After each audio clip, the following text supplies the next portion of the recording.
Hello guys, so kami nga ay lalabas at mamimili ng aming gagamitin para sa darating na Karbachut Festival. Ito ay isang festival guys kung saan magfa-fasting kami bilang isang asawa ng Indian. Ayan, so para sa mahabang buhay ng aming mga asawa.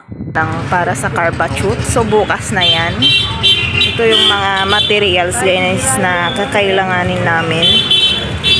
Ayan.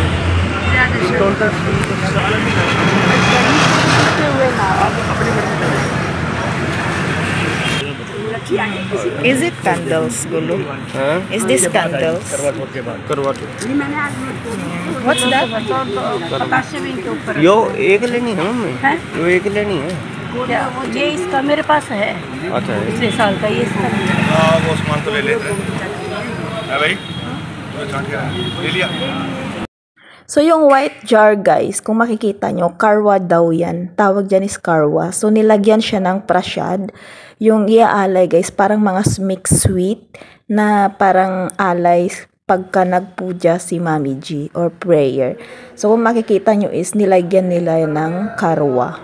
Karwa or that prasyad. Ayan. So, after nga namin mamili ng mga stuff guys for Karbachut, so kami nga ay nagpunta sa shop ng mga bangles or churi.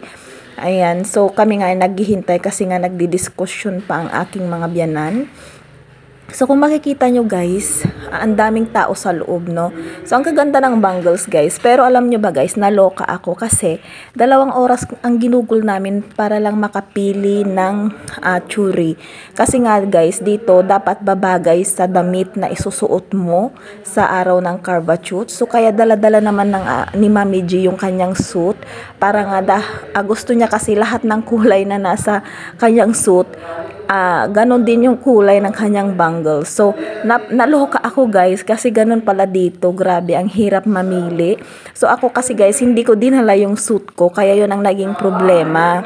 Ayan. So, kung makikita nyo nga guys, after namin mamili ng churi or bangles, hindi kami ni Mami G. Ayan, kung makikita nyo. So, it's my second Karbachut guys. Pero nung first ko kasi, hindi ako nagpamihindi. Kami lang ni Mami G ang gumawa. So, ayan, kung makikita nyo nga dyan guys, si Mami G, ayan, yan na ako. So, happy naman ako dyan guys kasi nga, first time ko, so na-enjoy ko kung paano gawin. Ang galing nung lalaki guys, lalaki yung gumagawa sa akin dyan. So, ang bilis niya. So, yung design sa akin guys is simple lang yan dito. Ayan. So, kung makikita nyo, napakabilis niyang gumawa. So, dapat yan guys, 2 hours mong ibababad bago mo alisin.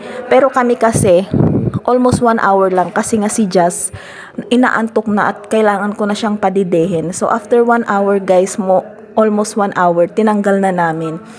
Ayan. So, kasi pagka mas matagal daw ibabad guys, mas dark yung kalalabasan. Ayan. So, ang cute lang ng kinalabasan guys. Makikita nyo yan sa huli ng video.